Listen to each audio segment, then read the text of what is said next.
Halo teman-teman, dahulu Taiwan adalah jajahan Jepang. Tapi kemudian, Jepang memperlakukan Taiwan dengan sangat baik. Mengapa demikian? Mari kita cari tahu bersama. Pada abad ke-16, penjelajah Portugis melakukan perjalanan di sepanjang Samudra Pasifik dan mereka secara tidak sengaja melihat Pulau Taiwan. Seorang pelaut berseru, "Isla Formosa," yang artinya pulau yang indah. Saat itu, hanya ada beberapa ribu orang aborigin di pulau itu. Kemudian mereka meletakkan nama Formosa di peta dan para penjajah mulai memperhatikan. Pada tahun 1624, Belanda tiba di pulau itu dan ingin menjajahnya. 2 tahun kemudian, ketika Spanyol tiba di Taiwan, terjadi perkelahian dengan Belanda. Pada tahun 1642, Belanda memenangkan dan membangun pos perdagangan dan banyak pemukiman di selatan pulau. 20 tahun kemudian, tahun 1662, Belanda dikalahkan oleh dinasti Ming. Sejak itu hingga dinasti Qing, Pulau Taiwan adalah bagian dari Cina dan Cina mengirim jutaan orang ke Taiwan untuk menetap. Pada tahun 1895, Jepang mengalahkan Cina dan menjadi pemilik baru pulau itu. Mulai dari sini, konten video baru terkait dengan judul. Setelah berhasil menaklukkan Taiwan, Kekaisaran Jepang ingin mengubah pulau itu menjadi koloni teladan. Oleh karena itu, mereka akan membantunya berkembang sebaik mungkin, agar tercipta pemukiman yang sejahtera bagi rakyat Jepang. Dan seterusnya, koloni model akan disalin di tempat lain, saat Kekaisaran memperluas wilayahnya. Oleh karena itu, Jepang telah menginvestasikan banyak uang di Taiwan untuk membantu pulau itu berkembang. Di antaranya, Jepang telah membangun puluhan ribu kilometer rel kereta api dan jalan raya. Pembangunan jaringan listrik untuk produksi dan modernisasi pelabuhan. Pada saat yang sama, membangun bendungan besar untuk irigasi dan produksi listrik. Penelitian teknik pertanian untuk menghasilkan hasil tertinggi. Konstruksi pabrik industri, biasanya kimia, tekstil, metalurgi dan pembuatan kapal. Akibatnya, Taiwan menjadi negara industri, lebih awal dari kebanyakan negara Asia lainnya. Sejalan dengan pembangunan ekonomi, Jepang juga menganjurkan asimilasi penduduk di pulau itu. Metode utamanya adalah fokus pada pendidikan. Mereka membuka sekolah, memaksa orang Taiwan untuk belajar bahasa, budaya, dan hukum Jepang. Mereka yang menentang akan ditindas secara brutal. Jadi, agar diperlakukan adil, banyak orang Taiwan memberi nama Jepang kepada anak-anaknya, memakai pakaian ala Jepang, makan makanan ala Jepang, dan menjalankan ritual keagamaan Jepang. Ada sedikit perlawanan dari penduduk pulau. Karena rakyat Taiwan tidak cukup kuat untuk menghadapi kerajaan Jepang yang kuat dan brutal. Selama Perang Dunia Kedua, Taiwan menjadi pusat produksi senjata dan logistik, melayani ambisi Jepang untuk menaklukkan Asia. Sekitar 200.000 pria Taiwan telah bergabung dengan tentara Jepang. Negatifnya adalah bahwa orang Taiwan tidak memiliki kekuatan dalam masyarakat dan dipaksa untuk melepaskan identitas budaya nasional mereka. Namun, mereka juga menyerap banyak budaya positif dari Jepang seperti disiplin, bekerja tepat waktu dan mementingkan pendidikan, DLL. Setelah Jepang dikalahkan pada tahun 1945, Taiwan berada di bawah kendali pemerintah Kuomintang. Mereka melanjutkan untuk menyingkirkan semua warisan Jepang, kecuali fondasi ekonomi, dan membangun kembali identitas budaya Tionghoa. Selama beberapa tahun berikutnya, permusuhan terhadap imperialisme Jepang disebarkan secara luas di Taiwan. Namun, itu tidak berlangsung lama.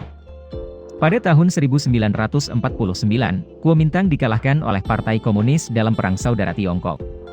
Kuomintang harus memindahkan semua pasukannya ke Taiwan. Untuk menghindari pengejaran, mereka mengizinkan Amerika Serikat untuk mendirikan pangkalan militer di pulau itu. Kemudian Taiwan menjadi sekutu Amerika Serikat. Pada tahun 1950, Perang Korea pecah.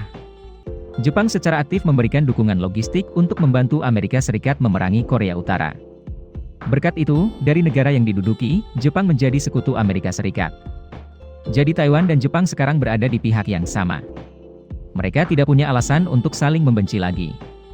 Dari tahun 1952 hingga 1970, Jepang memasuki periode yang dikenal sebagai keajaiban ekonomi, berkat bantuan besar dari Amerika Serikat dan fokus pada pembelajaran dan peningkatan teknologi. Setelah sukses besar, Jepang terus sangat mendukung Taiwan. Pada 1970-an, perusahaan teknologi Jepang mengalihkan produksi ke Taiwan satu demi satu. Alasannya karena ingin memanfaatkan tenaga kerja murah dan berkualitas di negeri ini. Jepang telah menginvestasikan miliaran dolar di industri utama pulau itu seperti elektronik, tekstil, dan petrokimia. Selama tahun 1980 hingga 1990, Jepang juga menyediakan modal dan teknologi untuk membantu Taiwan mengembangkan industri perangkat kerasnya, terutama semikonduktor. Setelah bertahun-tahun melakukan penelitian dan peningkatan, hari ini, perusahaan TSMC Taiwan adalah produsen semikonduktor terbesar di dunia.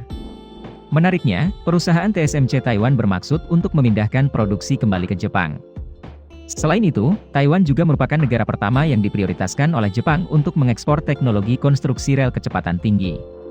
Berkat dukungan tersebut, dan upaya seluruh rakyat, Taiwan mencapai tingkat pertumbuhan yang menakjubkan dari tahun 1970-an hingga tahun 2000. Dan dinobatkan sebagai salah satu dari 4 macan Asia, bersama dengan Hong Kong, Singapura, dan Korea.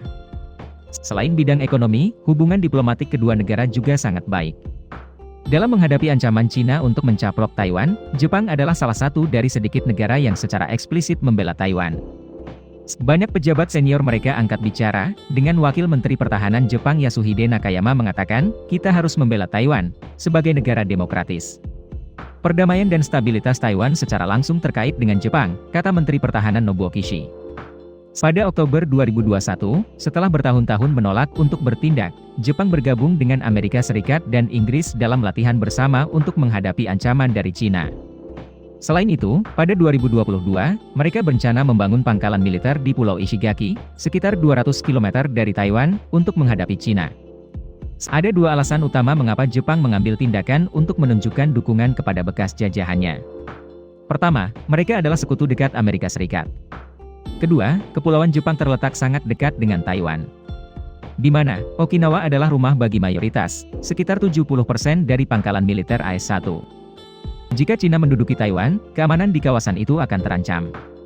Namun, meski pejabat senior telah angkat bicara, itu hanya pernyataan pribadi.